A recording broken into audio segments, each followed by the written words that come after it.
कहा जाता है भागवत गीता सिर्फ हिंदू धर्म के लिए नहीं बल्कि समस्त मानव जाति के कल्याण के लिए है। इस धरती के हर इंसान को पढ़ना और समझना चाहिए ताकि वो अपना जिंदगी के सुख और सफलता को पा सके। भागवत गीता में कुल 18 अध्याय है जिसमें कुल 700 श्लोक है जो सभी के लिए पढ़ पाना थोड़ा मुश्किल है। इसलिए हम सभी को भागवत गीता के 108 विचार को जानना चाहिए। दोस्तों, वीडियो के लास्ट तक बने रहिए और चैनल को सब्सक्राइब अवश्य कर लीजिए। इंसान का बुरा समय ही उसे अपनों की पहचान करवाता है। मुसीबत में जब मनुष्य अकेला पड़ जाता है तभी कभी पता चलता है कि कौन उसके साथ है और किसने मुसीबत में साथ छोड़ दिया। हमेशा प्रयत्न करते रहना चाहिए, कभी भी निराश होकर अपने प्रयासों को नहीं छोड़ना चाहिए। गीता में श्री कृष्ण अर्जुन को उपदेश देते हैं कि भाग्य में लिखा हुआ मनुष्य को जरूर मिलता है और जो उसके भाग्य में नहीं लिखा है वो चाहकर और प्रयत्न के बाद भी नहीं मिलता है। मनुष्य को अपने जीवन में मिली हर छोटी से छोटी चीज के लिए भगवान का आभार मानना चाहिए। अक्सर इंसान आसानी से मिल जाने वाली चीज का मूल्य नहीं समझता, लेकिन जब चीज दूर हो जाती है, जब उसकी कीमत पता चलती है, फिर वो चाहे रिश्ते हों या सांसारिक भोग, शरीर नश्वर है और आत्मा अजर अमर। इसलिए अपने शरीर और बल पर अहंकार नहीं करना चाहिए।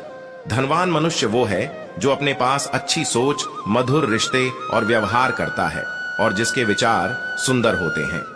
गीता के उपदेश में बताया गया है कि जो व्यक्ति बिना वजह किसी पर संदेह करता है वह कभी खुश नहीं रह सकता। संदेह करने पर रिश्तों में कड़वाहट पैदा होती है। गीता में बताया गया है कि वासना, गुस्सा और लालच ये तीनों चीजें नरक के द्वार हैं। अगर आपको सुखी रहना है तो आपको इन तीनों चीजों से दूर रहना चाहिए। गीता में कहा गया है कि जो भी जीव जन्मे लेता है उसकी मृत्यु भी निश्चित है। इसलिए जो चीज निश्चित है उसके लिए शोक या पछतावा किस बात का है। गीता के सार में बताया गया है कि अगर कोई व्यक्ति बुद्धिमान है तो उसे समाज की भलाई के लिए भी काम करना चाहिए। ऐसे व्यक्ति को बिना किसी स्वार्थ के समाज के लिए भी योगदान देना चाहिए। गीता के उपदेशों में एक यह भी है कि जो व्यक्ति भगवान को याद करते हुए मृत्यु को प्राप्त होता है वह सीधा भगवान के धाम को प्राप्त होता है। आत्मा न तो जन्म लेती है और न ही मरती है, आत्मा अमर है। जो मुझे सर्वत्र देखता है और सब कुछ मुझ में देखता है उसके लिए न तो मैं कभी अदृश्य होता हूं और न वह मेरे लिए अदृश्य होता है। एक अनुशासित व्यक्ति अपना तथा समाज व देश का विकास कर सकता है। शिक्षा और ज्ञान उसी को मिलता है जिसमें जिज्ञासा होती है। मनुष्य को जीवन की चुनौतियों से भागना नहीं चाहिए और न ही भाग्य और ईश्वर की इच्छा जैसे बहानों का प्रयोग करना चाहिए। आत्मज्ञान की तलवार से अपने हृदय से अज्ञान के संदेह को काटकर अलग कर दो। उठो, अनुशासित रहो। जो पैदा हुआ है उसकी मृत्यु भी निश्चित है। जैसे जो मृत है उनके लिए जन्म इसलिए जिसे बदल नहीं सकते, उसके लिए शोक मत करो। अच्छे कर्म करने के बावजूद भी लोग केवल आपकी बुराइयां ही याद रखेंगे। इसीलिए लोग क्या कहते हैं इस पर ध्यान मत दो, तुम अपना कर्म करते रहो। सत्य कभी दावा नहीं करता कि मैं सत्य हूं, लेकिन झूठ हमेशा दावा करता है कि सिर्फ मैं ही सत्य हूं। गलतियां ढूंढना गलत नहीं है, बस शुरुआत खुद से होनी चाहिए। अच्छी नीयत से किया गया काम कभी व्यर्थ नहीं जाता और उसका फल आपको जरूर मिलता है, जिससे किसी को कष्ट नहीं पहुंचता तथा जो अन्य किसी के द्वारा विचलित नहीं होता। जो सुख दुख में भय तथा चिंता में संभव रहता है वह मुझे अत्यंत प्रिय है। क्रोध से मनुष्य की मति मारी जाती है, यानी मूढ़ हो जाती है, जिससे स्मृति भ्रमित हो जाती है। स्मृति भ्रम हो जाने से मनुष्य की बुद्धि नष्ट हो जाती है और बुद्धि का नाश हो जाने पर मनुष्य खुद का अपना ही नाश कर बैठता है। जो मनुष्य सुख और दुख में विचलित नहीं होता है, दोनों में संभाव रखता है, वह मनुष्य निश्चित रूप से मुक्ति के योग्य है। आत्मा को न शस्त्र काट सकते हैं, न आग उसे जला सकती है, न पानी उसे भिगो सकता है, न हवा उसे सुखा सकती है। ध्यान का अर्थ है भीतर से मुस्कुराना और सेवा का अर्थ है इस मुस्कुराहट को औरों तक पहुंचाना। हृदय से जो दिया जा सकता है वो हाथ से नहीं, और मौन से जो कहा जा सकता है वो शब्द से नहीं। समय और भाग्य दोनों परिवर्तनशील है, इन पर कभी अहंकार नहीं करना चाहिए। सुकून संसार की सबसे महंगी वस्तु है जो केवल आपको प्रभु की भक्ति से ही मिलेगी। मनुष्य की मानवता उसी समय नष्ट हो जाती है जब उसे दूसरों के दुख में हंसी आने लगती। अगर भगवान तुम्हें ज्यादा इंतजार करवा रहा है तो तैयार रहना, वो उससे कहीं ज्यादा देने वाले हैं जितना तुमने मांगा था। मन को प्रभु के साथ जोड़ दो, जहां प्रभु जाएं वहां मन जाए, और जहां मन जाए वहां प्रभु साथ रहें। मुश्किलें केवल बेहतरीन लोगों के हिस्से में आती हैं, क्योंकि वही लोग उसे बेहतरीन तरीके से अंजाम देने की ताकत रखते हैं। अगर परमात्मा तुम्हें कष्ट के पास ले आया है तो अवश्य ही वो तुम्हें कष्ट के पार भी ले जाएगा। जो भी हुआ अच्छा हुआ, जो हो रहा है अच्छा हो रहा है, जो भी होगा अच्छा होगा। भविष्य के बारे में चिंता मत करो, वर्तमान में जियो।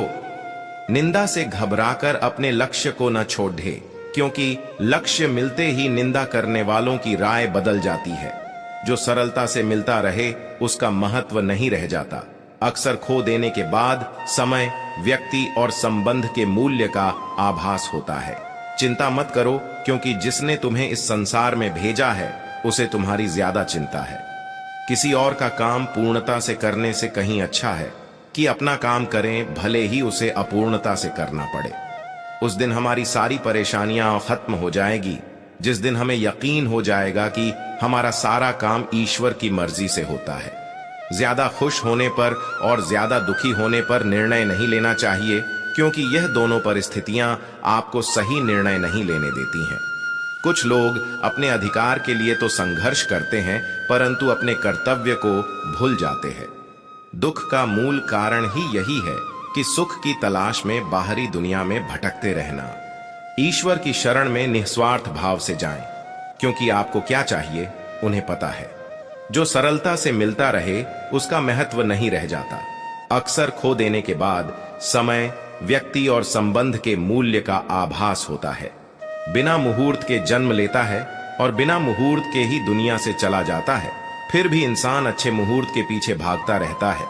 अगर विचार हमारे अच्छे हो और व्यवहार हमारे सच्चे हो तो कोई भी कार्य बुरा नहीं हो सकता। अगर आप क्रोध के समय थोड़ा सा धैर्य रख लें तो आप कम से कम 100 दुहक भरे दिनों से बच सकते हैं। जीवन में सब कुछ खत्म होने जैसा कुछ भी नहीं होता। हमेशा एक नई शुरुआत हमारा इंतजार कर रही होती है। यदि तुम्हारे अंदर खुद को बदलने की ताकत नहीं है तो तुम्हारा कोई अधिकार नहीं कि तुम भगवान या भाग्य को दोष दो। समय जब पलटता है तो सब कुछ पलट देता है। इसलिए अच्छे समय में घमंड ना रखे और बुरे वक्त में सब्र रखना ना छोड़े। सम्मान हमेशा समय और स्थिति का होता है, पर इंसान उसे अपना समझ लेता है। किसी और का काम पूर्णता से करने से कहीं अच्छा है कि अपना काम करें, भले ही उसे अपूर्णता से करना पड़े। जिस इंसान के सच्चे होने की गवाही आपका दिल दे, वो इंसान कभी भी आपके लिए गलत नहीं हो सकता। अगर साफ नियत से मांगा जाए तो ईश्वर नसीब से बढ़कर देता है। दान करना और भूल जाना दान की सर्वोच्च प्रक्रिया है कि गई दान की गणना तुम्हारे दान को तुच्छ बना देता है। अगर परमात्मा तुम्हें कष्ट के पास ले आया है तो अवश्य ही वो तुम्हें कष्ट के पार भी ले जाएगा। परिवार के साथ धैर्य प्यार कहलाता है, औरों के साथ धैर्य सम्मान कहलाता है, स्वयं के साथ धैर्य आत्मविश्वास कहलाता है और भगवान के साथ धैर्य आस्था कहलाती है। जो लोग तुम्हारी बुराई करते हैं वो करेंगे चाहे तुम अच्छा काम करो या बुरा। इसलिए शांत रहकर अपना कर्म करते रहे। निंदा से मत घबराओ, निंदा उसी की होती है जो जिंदा है। मरने के बाद तो सिर्फ तारीफ होती है। बुरा समय आपको जिंदगी के उन सभी सच से सामना करवाता है जिनका आपको अच्छे समय में कभी ख्याल नहीं होता। कर्म का धर्म से अधिक महत्व है, क्योंकि धर्म करके भगवान से मांगना पड़ता है, पर कर्म करने पर भगवान स्वयं फल देता है।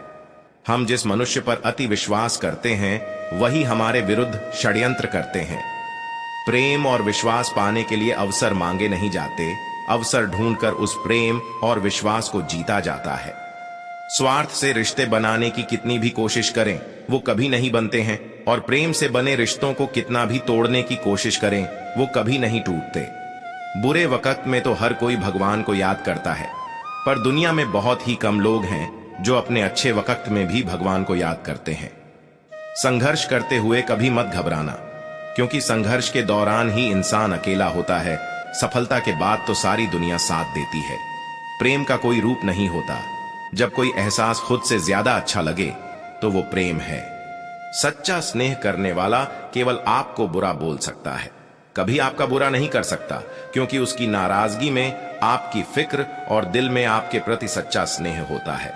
परेशानी आए तो ईमानदार रहें, धन आ जाए तो सरल रहें, अधिकार मिलने पर नम्र रहें और क्रोध आने पर शांत रहें, यही जीवन का प्रबंधन कहलाता है। यहाँ सभी के जीवन में मुसीबतें जरूर हैं, लेकिन जो मुसीबतों से लड़कर आगे बढ़े वहीं आज की महाभारत का अर्जुन है। अगर भगवान तुमसे ज्यादा इंतजार करवा रहे हैं तो तैयार रहना, वो उससे कहीं ज्यादा देने वाले हैं जितना तुमने मांगा है। संसार में सबसे श्रेष्ठ संबंध भगवान के साथ ही है, जिसमें कभी दुख नहीं मिलता। पांव दिखते नहीं फिर भी हर संकट में दौड़ के आता है, हाथ भी दिखते नहीं लेकिन सर पे हाथ फिराता है। बस यूं समझो कि मेरे तो हर सुख दुख में मेरा कृष्ण काम आता है।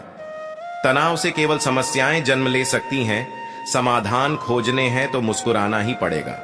कुछ बुद्धिमान तो होते हैं, परंतु धन के हाथ लगते ही उनमें अभिमान की आग बहुत तीव्रता से जलने लगती है। कभी कभी आप बिना कुछ गलत किए भी बुरे बन जाते हैं, क्योंकि जैसा लोग चाहते हैं आप वैसा नहीं करते। जिस डर से आत्मविश्वास की हानि होने लगे, उस डर का अंत करना अवश्य हो जाता है। समय और स्थिति कभी भी बदल सकती है, अतः कभी किसी का ना ही अपमान करे और ना ही किसी को तुच्छ समझे। आप शक्तिशाली हो सकते हैं, पर समय आपसे अधिक शक्तिशाली है। जो हो रहा है उसे होने दो। तुम्हारे ईश्वर ने तुम्हारी सोच से बेहतर तुम्हारे लिए सोच रखा है। जैसे पानी में तैरती नाव को तूफान उसे अपने लक्ष्य से दूर ले जाता है, वैसे ही इंद्रिय सुख मनुष्य को गलत रास्ते की ओर ले जाता है। अभिमान को आने मत दो, स्वाभिमान को जाने दो, क्योंकि अभिमान आपको उठने नहीं देगा और स्वाभिमान कभी गिरने नहीं देगा। एक दिन शिकायत आपको वक्त से नहीं बल्कि खुद से होगी कि एक खूबसूरत जिंदगी सामने थी और आप दुनियादारी में उलझे रहे। सच्ची बातें जिंदगी में दो लोगों का होना बहुत जरूरी है। एक कृष्ण जो ना लड़े फिर भी जीत पक्की कर दे, दूसरा कर्ण जो हार सामने हो फिर भी साथ ना छोड़े। आपकी नीयत से ईश्वर खुश होते हैं और दिखावे से इंसान। अब ये आप पर निर्भर करता है कि आप किसे खुश करना चाहते हैं। जब आप कृष्ण की पूजा नहीं कर पाए तो यह मत समझना समय नहीं मिला। सोचो, आज हमने ऐसा कौन सा काम किया कि भगवान ने अपने सामने खड़ा होना पसंद नहीं किया। अगर साफ नीयत से मांगा जाए तो ईश्वर नसीब से बढ़कर देता है। प्रेम शरीर या सुंदरता को देखकर नहीं होता है, प्रेम हृदय से होता है। जहां दो हृदय मिल जाए वही प्रेम जन्म लेता है। मन को निराश न कर, बस श्री कृष्ण पर तू विश्वास कर। हर पल साथ है मुरली वाला, इस बात का एहसास कर। समस्याएं हमारे जीवन में बेवजह नहीं आती, उनका आना एक इशारा है कि हमें अपने जीवन में कुछ बदलना है। मौन रहना अच्छा है, परंतु अन्याय हो तब नहीं। दुख भोगने वाला आगे चलकर सुख भोग सकता है, लेकिन दुख देने वाला कभी सुखी नहीं हो सकता है। समस्याएं हमारे जीवन में बेवजह नहीं आती, उनका आना एक इशारा है कि हमें अपने जीवन में कुछ बदलना है। सिर्फ अपनी नहीं बल्कि दूसरों की गलतियों से भी सीखो, क्योंकि लक्ष्य बड़ा है और समय कम। जो चीजें तुम्हें रुलाती है वही तुम्हारा मोह है। जो कोई भी जिस किसी भी देवता की पूजा विश्वास के साथ करने की इच्छा रखता है, मैं उसका विश्वास उसी देवता में दृढ़ कर देता हूं। जब परिवार के सदस्य अप्रिय लगने लगे और पराये अपने लगने लगे तो समझ लीजिए विनाश का समय आरंभ हो गया है। मनुष्य की मानवता उसी वक्त नष्ट हो जाती है जब उसे दूसरों के दुख पर हंसी आने लगती है। जब तक आपकी सोच और विचार अच्छे नहीं हो जाते तब तक आपके अच्छे दिन नहीं आते। गुरु के पास जाकर विनीत और सेवा भाव से जिज्ञासा करने से गुरु दिव्य ज्ञान प्राप्त करते हैं, जिससे सारी भौतिक समस्याओं से छुटकारा मिलता है। कर्म करने में तेरा अधिकार है, उसके फलों के विषय में मत सोच। इसलिए तू कर्मों के फल का हेतु मत हो और कर्म न करने के विषय में भी तू आग्रह न कर। जो मनुष्य सभी इच्छाओं व कामनाओं को त्याग कर ममता रहित और अहंकार रहित होकर अपने कर्तव्यों का पालन करता है, उसे ही शांति प्राप्त होती है। ज्ञानी पुरुष को चाहिए कि कर्मों में आसक्ति वाले अज्ञानियों की बुद्धि में भ्रम अर्थात कर्मों में अश्रद्धा उत्पन्न न करे। किंतु स्वयं परमात्मा के स्वरूप में स्थित हुआ और सब कर्मों को अच्छी प्रकार करता हुआ उनसे भी वैसे ही करावे। श्रेष्ठ पुरुष जैसा आचरण करते हैं, सामान्य पुरुष भी वैसा ही आचरण करने लगते हैं। श्रेष्ठ पुरुष जिस कर्म को करता है उसी को आदर्श मानकर लोग उसका अनुसरण करते हैं। तू शास्त्रों में बताए गए अपने धर्म के अनुसार कर्म कर, क्योंकि कर्म न करने की अपेक्षा कर्म करना श्रेष्ठ है, तथा कर्म न करने से तेरा शरीर निर्वाह भी नहीं सिद्ध होगा। कोई भी मनुष्य क्षण भर भी कर्म किए बिना नहीं रह सकता। सभी प्राणी प्रकृति के अधीन हैं और प्रकृति अपने अनुसार हर प्राणी से कर्म करवाती है और उसके परिणाम भी देती है। योग रहित पुरुष में निश्चय करने की बुद्धि नहीं होती और उसके मन में भावना भी नहीं होती। ऐसे भावना रहित पुरुष को शांति नहीं मिलती। हमेशा संदेह करने से खुद का ही नुकसान होता है। संदेह करने वाले व्यक्ति के लिए प्रसन्नता न ही इस लोक में है और न ही किसी और लोक में। निंदा से घबराकर अपने लक्ष्य को कभी न छोड़े, क्योंकि लक्ष्य मिलते ही निंदा करने वालों की राय बदल जाती है। जब इंसान अपने काम में आनंद खोज लेते हैं तब वे पूर्णता प्राप्त करते हैं। अपने आप को ईश्वर के प्रति समर्पित कर दो, यही सबसे बड़ा सहारा है। जो कोई भी इस सहारे को पहचान गया है वह डर, चिंता और दुखों से आजाद रहता है। व्यक्ति जो चाहे बन सकता है यदि विश्वास के साथ इच्छित वस्तु पर लगातार चिंतन करे। अच्छी नीयत से किया गया काम कभी व्यर्थ नहीं जाता और उसका फल आपको जरूर मिलता है। नरक के 3 द्वार होते हैं, वासना, क्रोध और लालच। भगवत गीता के अनमोल वचन। भगवत गीता के अनमोल वचन सदैव संदेह करने वाले व्यक्ति के लिए प्रसन्नता न इस लोक में है और न ही परलोक में। गीता में कहा गया है, कोई भी अपने कर्म से भाग नहीं सकता, कर्म का फल तो भुगतना ही पड़ता है। आत्मा न तो जन्म लेती है और न ही मरती है, आत्मा अमर है। हर व्यक्ति का विश्वास उसकी प्रकृति के अनुसार होता है। जो व्यवहार आपको दूसरों से पसंद ना हो, ऐसा व्यवहार आप दूसरों के साथ भी ना करें। शिक्षा और ज्ञान उसी को मिलता है जिसमें जिज्ञासा होती है। मोह उसी का करो जिस पर आपका अधिकार है। जिस पर आपका अधिकार ही नहीं है उसका मोह भी नहीं करना चाहिए। परिवर्तन ही इस संपूर्ण संसार का नियम है। इसलिए व्यक्ति को कभी अपने वर्तमान पर घमंड नहीं करना चाहिए। जो कर्म को फल के लिए करता है वास्तव में ना उसे फल मिलता है ना ही वो कर्म है। मौन सबसे अच्छा उत्तर है किसी ऐसे व्यक्ति के लिए जो आपके शब्दों को महत्व नहीं देता है। जो दान बिना सत्कार के कुपात्र को दिया जाता है वह तमस दान कहलाता है। गीता में कहा गया है, जो इंसान किसी की कमी को पूरी करता है वो सही अर्थों में महान होता है। मेरा तेरा, छोटा बड़ा, अपना पराया मन से मिटा दो, फिर सब तुम्हारा है और तुम सबके हो। जीवन ना तो भविष्य में है न अतीत में, जीवन तो इस क्षण में है। गीता के उपदेश इन हिंदी गीता में लिखा है। जब इंसान की जरूरत बदल जाती है तब इंसान के बात करने का तरीका बदल जाता है। अच्छे कर्म करने के बावजूद भी लोग केवल आपकी बुराइयां ही याद रखेंगे। इसलिए लोग क्या कहते हैं इस पर ध्यान मत दो, तुम अपना कर्म करते रहो। कर्म के बिना फल की अभिलाषा करना व्यक्ति की सबसे बड़ी मूर्खता है। हमारी इच्छाएं ही मूल कारण है हमारा पृथ्वी पर वापस आने का। प्यारे दोस्तों, अगर वीडियो पसंद आया हो तो वीडियो को लाइक करें और अपने परिवार, भाई बहन, दोस्त सभी लोगों को शेयर जरूर करें ताकि उन्हें भी सीख मिले। और अभी तक अपने चैनल को सब्सक्राइब नहीं किया तो चैनल को सब्सक्राइब कर लें और कमेंट बॉक्स में जय श्री कृष्णा अवश्य लिखें। मिलते हैं अगले वीडियो के साथ। धन्यवाद।